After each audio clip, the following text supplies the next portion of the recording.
राबिया ने अपने परिवार में बताया था कि एक चाबी है मेरे पास जिसमें करोड़ों लाखों रुपए ऐसे भरे जाते हैं और लगभग वो सारे डिपार्टमेंट के लोगों में बांटा जाता है। हाई लेवल करप्शन में हमेशा ये देखा जाता है आला अधिकारी टाइम लेते हैं अपने सारे एविडेंसेस को जो उनके अगेंस्ट हो उसको डिस्ट्रॉय करने में।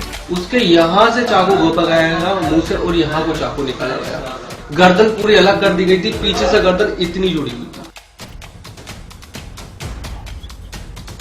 आखिर चुप क्यों है देश की मीडिया? बड़े साजिश की आ रही है बू। रात दिन शोर मचाने वाली मीडिया आखिर चुप क्यों है? राबिया सैफी के मौत का राज दिल दहला देने वाले सवालों पर सब चुप क्यों हैं? आखिर क्या हुआ था उस रात राबिया सैफी के साथ? कई सवालों के जवाब ढूंढ रहे हैं राबिया सैफी के माता पिता। सच नहीं बता रही दिल्ली पुलिस। भारत की राजधानी दिल्ली आए दिन किसी बलात्कार की खबर को लेकर चर्चे में बनी रहती है। ताज्जुब की बात तो ये है कि घटनाएं राजधानी में हो रही हैं, जबकि राज्य की सारी कानून व्यवस्था केंद्र के पास है, जो पूरी बहुमत में है। और इतनी गंभीर और बड़ी दर्दनाक घटना पर भी देश की बड़ी मीडिया एकदम से चुप बैठी है। राबिया सैफी के लिए देश की सोशल मीडिया में ही सिर्फ आवाज बची है। एक व्यक्ति के आत्मसमर्पण में उलझ रहा है केस। राबिया सैफी हत्याकांड में अजीब तरह की बातें सामने आ रही हैं।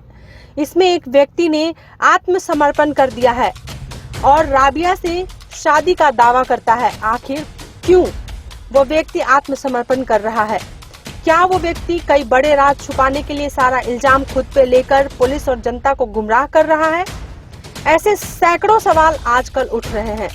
पुलिस ने आरोपी को गिरफ्तार भले ही कर लिया हो, लेकिन पीड़ित परिवार का आरोप इस साजिश में कईयों के हाथ होने की आशंका जताई जा रही है। फिर उसका आने का टाइम है 6 से 7 साढ़े 7 बजे तक। मैं जब तक मैं जब आया घर पे तो वो लड़की आई नहीं थी।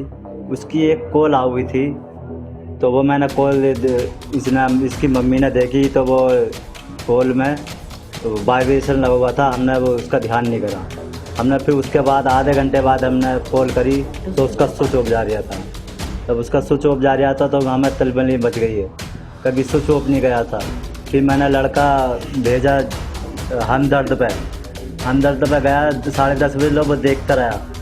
जब वो नहीं आया तो फिर मैंने आके मैंने फिर मोटरसाइकिल उठाई, सीधा मैं डीएम ऑफिस पहुंच गया। जब डीएम ऑफिस गया मैं वहाँ जाकर मैंने जो गार्ड खड़े थे उनसे पूछा कि भाई जो मेहरा साहब हैं उनके अंडर में एक राबिया नाम की लड़की काम करती है। तो उन्होंने बोला कि मेहरा साहब तो पुलिस उठा कर ले गई। बोला पुलिस उठा कर ले गई? कि हाँ पुलिस उठा कर ले गई, आप 8 बजे आना सुबह को। हम सीधे चले आए। उसके बाद जो उसके लड़की के राबिया नाम की लड़की जो है मेरी बेटी, उसके जो स्टाफ के थे उन स्टाफ से पूछा गया तो कोई जवाब नहीं मिल रहा उनसे। कोई कह रही है, मुझे एक लड़की ने तसल्ली भी दी है क्या ठीक है तुम्हारी लड़की सेव है। मेहरा साहब को उसके जो मेहरा साहब हैं पूछताछ के लिए उस लड़के को भेजा। मेहरा साहब सर डीएम ऑफिस में है। हाँ कर्मचारी हैं, इनके चालान वालान काटते हैं ये। हाँ उनके नीचे ये तो है सारा काम करती थी, जितने चालान थे सब कुछ थे, ये अपना कागज वगज बनाती थी। तो उस लड़के ने जब मुझे तसल्ली दिला दी कि वो सेब है तो मुझे फिर तसल्ली हो गई। फिर मैं फ़ोन इधर उधर करता रहा, मेरा कोई जासूस नहीं मिला उसे। तो फिर मैंने सोच लिया कि उसे अपहरण कर लिया, उसको ज़बरदस्ती लेके गए। और जब लेके गए तो फिर मैं सुबह मेरी आँख खुली, फिर मैं इधर उधर भागा, सब में ढूंढा नहीं मिली। अचानक मैं जब घर लौटा तो एक डीएम SHO और एक दरोगा साहब वो मेरे घर पाए, वो मुझे रास्ते में मिले। मैं अपनी घरवाली से बोल लिया चलो डीएम ऑफिस चल रहे हैं, 8 बजे बुलाया है। तो उन्होंने मेरी बात सुनी और बात सुनकर बोले कि ऐसा तुम ही हो लड़की के पापा? मेरा हाँ। कि ऐसा सूरज कुंड आ जाओ थाने में। बोला जी लड़की में है? बोले हाँ है। तो हम दोनों मियाँ बीवी गए। जाने के बाद और बोले कि तुम्हारी बीबी को कोई बीमारी तो नहीं है। मैं बोला जी इससे तो है, बीपी हाई हो जाता। बोले ऐसा करो, ये सब वहाँ बिठाओ, अब मेरे पास आ जाओ। तो उन्होंने बोला राबिया का कत्ल कर दिया गया है। हेलो हेलो नेहा, मम्मी से सुनो। हाँ, तुम्हें पता ना ऑफिस का मैटर क्या हुआ है? हाँ, थोड़ा थोड़ा पता है। थोड़ा थोड़ा पता है, मेरी मम्मी से बात करवाना। अच्छा, ये लो। Hello hello aunty, call recording पे तो नहीं है? देखने का फोन में। किसका? ये फोन देखो, रिकॉर्डिंग पे तो नहीं है मेरा? ये जिससे बात कर। हेलो हेलो, हाँ राबिया की मम्मी बोल दो ना। अरे नहीं नहीं, अच्छा राबिया की मम्मी से बात करवाओ मेरी आंटी। लो, इसमें रिकॉर्डिंग कुछ नहीं चल रही है, ठीक है? नहीं चल रही ना, बात करवाओ मेरी। हेलो हेलो, हाँ आंटी सुनो, जो हमारे सर थे ना, मेरा सर जी, वो ना शायद अभी किसी केस के मैटर में ना, मतलब उन्हें मतलब थोड़ा कार्रवाई के लिए उनको कर रखा है, ठीक है?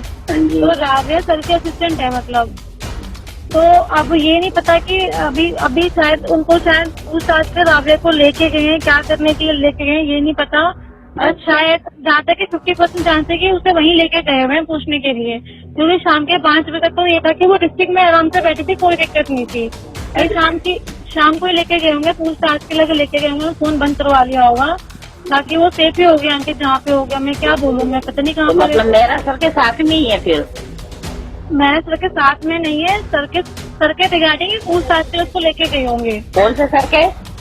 अरे मेरा सर के रिगार्डिंग ही मतलब। अच्छा अच्छा, हाँ।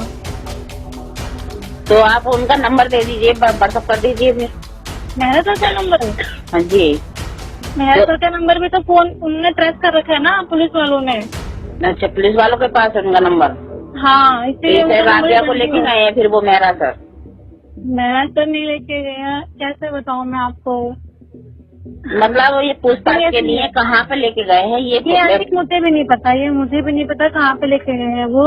तो आपको बताया था राबिया ने? ये पूरे डिस्ट्रिक्ट में बस फैली हुई है बात, है सभी ये बात कर रहे हैं। उसके यहाँ से चाकू घोंपा गया मुंह से, और यहाँ को चाकू निकाला गया। गर्दन पूरी अलग कर दी गई थी, पीछे से गर्दन इतनी जुड़ी हुई थी। उसके दोनों ब्रेस्ट को काट दिया गया था बुरी तरह। जो उसके प्राइवेट पार्ट थे, यकीन मानिए प्राइवेट पार्ट को इतनी बुरी तरह से काटा गया था, बहुत बुरी तरह से। कोई अंक नहीं छोड़ा जहाँ पे चाकू नहीं मारा उसको। ठीक है, अभी प्रोटेस्ट के लिए हम मजबूर है, हम कल आत्महत्या करेंगे और इसके जिम्मेदार पूरा देश होगा, हमें नहीं पता।